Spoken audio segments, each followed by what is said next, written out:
for the introduction. Thank you, Mateus, for the invitation. It's great to be here. It's been really, really interesting to hear everyone talk, and I've thought, I'm just going to put my timer here. So it's been really good to hear all of these presentations, all of this energy, especially sort of the kind of younger projects presented in all of these contexts like biennials, festivals, etc. Yeah, I've changed my presentation about like 3 times as the conversations evolved, but so bear with me. I thought I would begin with something that has just been launched, which is this book, which is called Fiction Practice, Prototyping the Otherworldly, which was launched at the Porto Design Biennale. This was the result of a very small workshop that I did for the biennial, which was called the Young Curators Lab, with the aim of kind of opening up sort of curatorial practice for non-curators, non-designers. And there are many people who contributed to the book. Marina was one of them. And I thought it would be interesting to do a workshop like this because, you know, myself, I'm not a curator. I mean, I'm not a curator. I'm a practitioner. I studied architecture. And I started by doing projects with the collective. There is the Decorators, which I have with 3 other people who have backgrounds in interior design, landscape architecture, psychology. And so what we started doing were these like installations that involved many, many people. And by involving a lot of people, they became increasingly complex, and they were just accumulation of different works, all juxtaposed to a point where some of those things started to look maybe like exhibitions of some kind. And so eventually, I started to develop a curatorial practice a little bit by accident, and at the beginning, very much in the context of a biennial festival originally, then the Trienal of Architecture in Lisbon. And so this is how this practice developed. And so for a practitioner, I suppose exhibitions and projects like that happen in contexts like these, they are, I think, a means to develop a sort of more longer-term research. And so each project is a kind of cumulative way into sort of developing that a slightly longer trail of thought, right? And so I see these projects really as research more than anything else, research through practice. I'm very interested in this aspect of hospitality that exhibitions and festivals kind of can put forward. This idea that you as an event or as an exhibition, you are a guest of a certain institution or city, I think is a very powerful tool, as Marina presented as well before, because a guest has this ability sometimes to sort of shift the power dynamics, right? When you have a guest at your house, first it's very welcome. Next day you're feeling a bit weird when you go to the kitchen, to a point where at some, you know, you don't know anymore. Like if you're a guest in your own house, like how is that? So the power shifts at a certain point, and I'm very interested in how events can do that. Yeah. So, but. I'm not going to talk so much about those projects. I think I also want to say that besides this hospitality situation that I think can be extremely productive, I think that I'm very interested in fiction and how fiction can be deployed in the space of an exhibition, right? So, for example, in this book, we called it Prototyping the Otherworldly because events, exhibitions, and interventions can, in a sense, be, I hope, critical practices of sort of making us question the status quo, the way that things are, and letting us experiment what they could be like. And I think that can happen in the space of a city in a very immediate way, as some of the examples we've seen with biennials and triennials. But I think as well that they can happen also through more thinking processes. And so for this book, I interviewed Dan and Raby, who were one of the participants in our workshop, and they said this really nice thing, which was, while it is super important to focus on changing the world out there, we also need to create opportunities to think about the worlds inside us, the worlds that we carry around in our minds, and whether they need to change too. So I think that this internal process is also quite interesting in thinking about programs. So I thought that today I would share with you this, what has been for me this kind of internal process of change over the last 4 or 5 years, through the making of certain projects. So I'll share with you the 2 projects that I've done in the last few years, and then tell you where I am now in preparing for the Istanbul Design Biennale. So a few years ago, we started working with Pedro Gadanho at MAAT on this project, which was called Eco Visionaries. And this was going to be an exhibition at MAAT, the Museum of Architecture, Art and Technology in Lisbon, in collaboration with 3 other institutions in different places in Europe. We did a book together, and then each did their own exhibition in their venue. But what was interesting, we were in a very special venue. We were at MAAT, and MAAT belongs to a foundation that is owned by the biggest electricity providing company in Portugal. So to discuss ecology in this particular context, I think created a quite an interesting situation. We began the exhibition, well, I should say we made like a narrative which sort of developed out of a text that I kind of kept writing as we were in dialogue with all the artists and designers and architects in the exhibition, which is a kind of 4-part narrative, almost like an inevitable narrative, which starts with disaster and then becomes coexistence, then extinction, and then adaptation. So we began the exhibition with this idea of the smoke, which has to do, at least in my culture, with a certain image of comfort, right? The smoke that comes out of like a chimney in a house is just an image of comfort in its own right. But of course, the smoke is also the smoke of the industrial chimney, and the smoke can be linked, we think, to certain, I think, images or motifs that have to do with the philosophy of the Enlightenment in the 19th century processes of industrialization that inspired in many ways, for example, the formation of terms like the Anthropocene.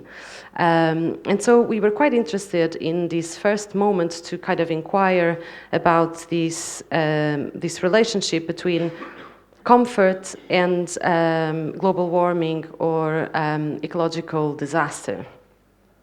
So one of the works on display was this power plug by Hehe that in a very simple way sort of gives back consumers the energetic intake that they consume. So it's a power plug that just puffs smoke every now and then, which I think is really brilliant. Another work that we were in dialogue with was by John Gerard, and this is the Western flag. So the background of this is now an exhausted oil field in Texas. And of course, this flag keeps exhaling this smoke perpetually. This is a loop, a 24-hour loop. And so it's a little bit an image of the Western unconscious as well. The second moment of coexistence, we wanted to reflect about this global dimension of ecological formations, to kind of think about the geopolitical events that interlink northern, southern hemispheres, and to critically address what the Portuguese sociologist Boaventura Sousa Santos called these abyssal lines that were created to separate areas of the world that are still very much at play today. We were very inspired here by the thinking of Glissant, and he's thinking about these 2 modes of ecology, a mystical and a political, one that has to do with ideas of belonging and rootedness, and against it, the possibility of a kind of solidarity across all the lands and all the sites in the planet. One of the projects that for us was very important was Forest Law by Ursula Beeman and Paulo Tavares. Maybe you have seen it. It's a video essay that, I don't know why it shares some sound. Anyway, you will read the subtitles. I'm really sorry.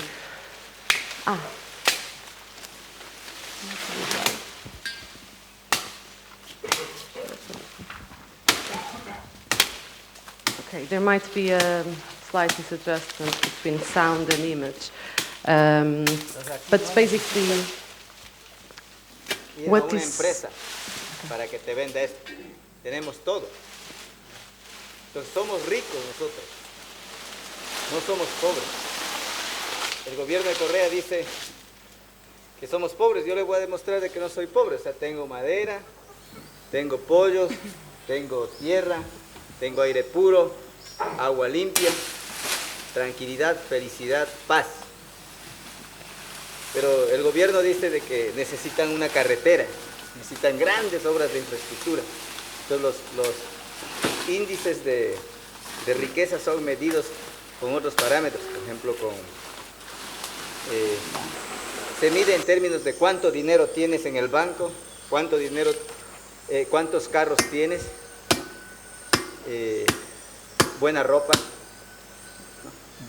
Aquí no, nosotros medimos los indicadores de riqueza. Aquí son, por ejemplo, aire puro, agua limpia, estar con la familia, con los amigos, saludas a todo mundo. Eso es nuestra riqueza. Acá vamos a ver otras cosas más. So this is a video essay filmed in the Ecuadorian Amazon, and it depicts a series of landmark legal cases that brought the forest to court to sort of fight for the rights of nature. And one of them that became really well known, paradigmatic, was the one won by the Sareaco, that based on their cosmology of the forest as a living entity and a kind of impossible disconnection between humans and forest, actually won the court case in the name of the forest. And here we were interested, of course, in sort of challenging these notions of progress continuously, right? And it was very powerful to sort of have these kinds of perspectives. From here, we moved on to Extinction, which is the third moment, let's say, in our narrative. And at the time, the IPCC report on extinction hadn't come out yet, right? It came out at the end of last year only, and we were doing this at kind of opening at the beginning of 2018. But the statistics we were dealing at the moment were already devastating.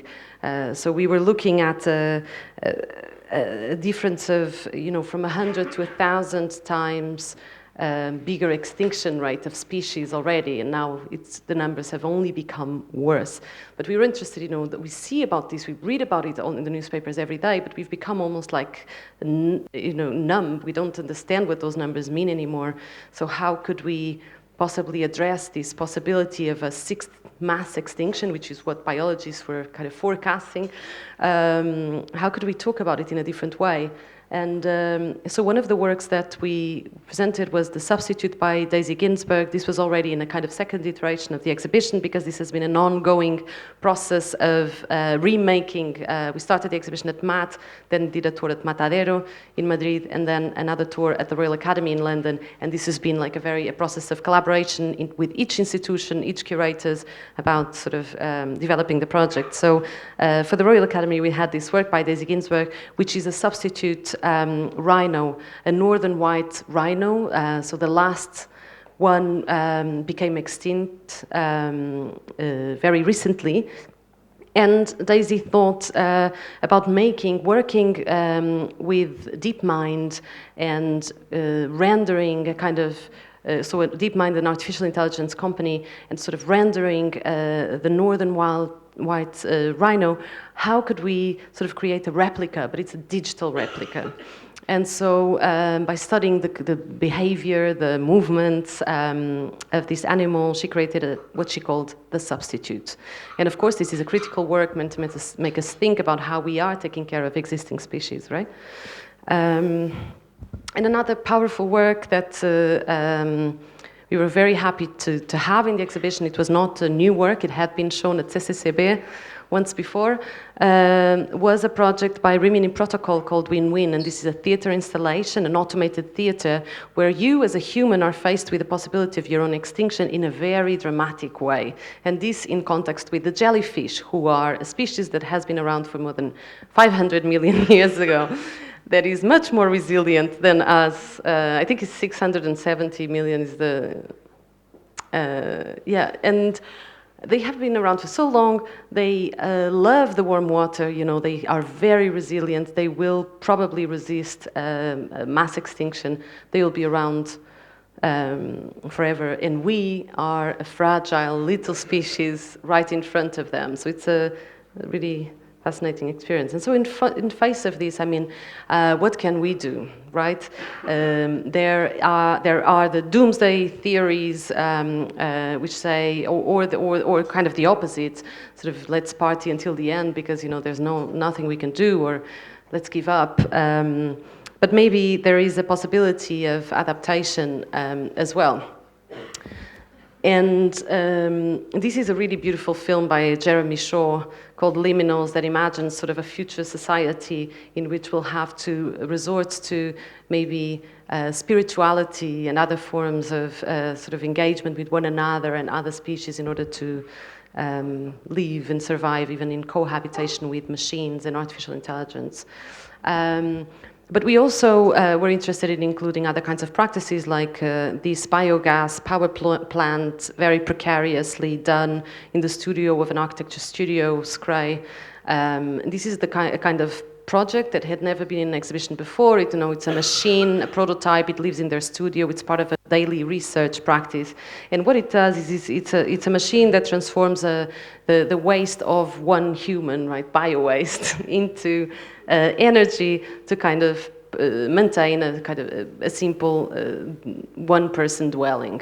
So it's a bit of a provocation that says, you know, maybe to go forward, we have to go back. We have to go really, we need to change maybe what our notions of progress, our notions of luxury mean in the, you know, in the near future. That is, if we want to be around. But what I think is interesting about these kinds of practices, you know, they're the solutions proposed, you know, they are so fragile. And for example, when the show went to the UK, one of the criticisms that it received was that it didn't point out solutions. I mean, it's an architecture show. Where are the solutions? I mean, we don't see them. And I think this is something we can discuss, but, you know, we didn't see them either, to be honest. When we were looking.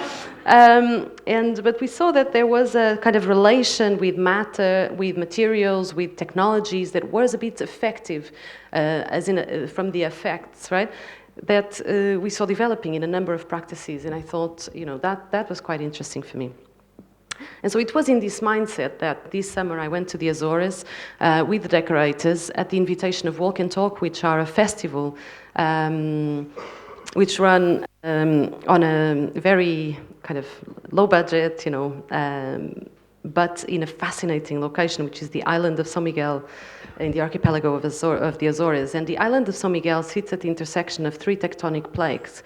So it's a volcanic island, is archipelago, and it's very interesting because of that. So it has been the subject of a number of expeditions over the years. These expeditions were mostly done in the 19th century. Darwin famously has been to the Azores, but they were also done by Northern European sort of rationalist minds. And what is common to many of these, the books that came out of these expeditions, is this desire to classify, categorize, describe the plants, the people, the fauna of the islands. And we were interested, you know, I'm Portuguese myself, others weren't, and we were interested in how do we frame this, going to a festival, producing work for 1 week, how could we reframe this as it's a kind of expedition, really, because we are going there, we don't know much about the island, we're going with this group of experts like artists and writers, etc. So that's what we're doing. So we called it Expedition Empathy, and we thought, could we do one expedition that maybe starts from a position of doubt? So that is, instead of looking to categorize, etc., maybe is looking for the unknown, that is looking for, that is interested maybe in these events that happen in the Azores, like the magnetic properties of rocks, like the possible always impending ascent of the lava, like the tremors of the earth, that the population of the Azores lives on a daily basis, and that have been best captured perhaps by religious rituals and other kinds of, and ceremonies alike. So what we proposed was, to go on an expedition with this group of artists and architects. They took tools in their bags to the Azores, and together for a week intervened in the landscape to kind of produce these moments of I suppose, of doubt in relation to nature and in relation to this particular landscape of the island. So here we were going to see Clementine Keith Roach, who made a work about the possible inaccuracies of the archaeological history of the Azores. Then we visited these scrying mirrors by Prem Sahib, which he installed some in the Azores and some in Pompeii and some in other volcanic islands, and they were like portals between these locations. They were made of obsidiana, which is this rock that has very particular properties in many fields. We visited Rain Wu working on her installation, which was itself inspired in the history of the island Sabrina, which was an island that erupted off the coast of São Miguel in the 18th century, and which was first seen by a British captain, and who then immediately put a flag on it, right? Wrote to Queen Victoria, came back with an expedition to claim the island, but she was no longer there, she was gone. And so we think this is a beautiful depiction. And so Rain was developing a map, a kind of critique to cartography and its mistakes. We created a table, a very long table with a hole that coincided with a hole on the ground to connect this sort of upper table with the underworld where things where traditionally in the Azores we cook food. We collaborated with Inês Neto dos Santos, who is an artist who works with food a lot, and did a meal together where everyone pulled this rope and kind of brought the bread from the underground to the table, and we ate it together. We had a bit of football, of course, because it's Portugal, so Paloma warmly developed this beautiful choreography with Clube de Val Formoso football club, where players would just lay on the ground. It was really beautiful. And then we ended with a projection of a film screening by Pedro Lino and a sound performance by Filippo Lanzini, which was a film that sort of took us through lava tunnels and rock formations, which was called Mistérios Negros, which means dark mysteries, which was the name that in the Azores was given to these very specific rock formations that appeared out of after eruptions, and which nobody knows anything about. So really, we ended with this, everyone sort of getting very vulnerable, naked inside a hot pool, and looking at these different states of matter, from like gases to liquids to, and seeing something that we really can't possibly yet, we cannot understand really. So it was with this, when I was in the Azores doing this project, that I heard from Deniz Ova at the Istanbul Design Biennale, actually the day after we had done this like massive expedition, and to develop a project for Istanbul next year. And at this point, I was reading a lot about empathy, and what fascinates me about it is that the term itself was invented not so long ago, only 100 years ago. And when it was invented, or translated, to be precise, from the German Einfühlung, which isn't much older, in the circle of the English language where it sort of appeared, it was described as a transference of feeling from a thing to a human. So Violet Page, who was a writer, she writes under the pseudonym Vernon Lee, so you might have heard of him, but she's a woman actually. And she, together with her partner, Kit, they would go around museums and look at paintings and chairs and buildings and record their bodily responses to them. And so these things like, accelerating heartbeats or transpiration. And this was a very early, quite radical theory of aesthetic engagement of embodied knowledge. And so I'm quite fascinated by this beginning and also how generous it is. Of course, empathy became a word that is overused in design as well, generally. But I believe that perhaps if we go back to this original sentiment, if we think about this generosity of its original definition, that it encompasses sort of relations of feeling, affects, and care between human and non-human bodies, I think that this can open up interesting possibilities for us to discuss design and architecture.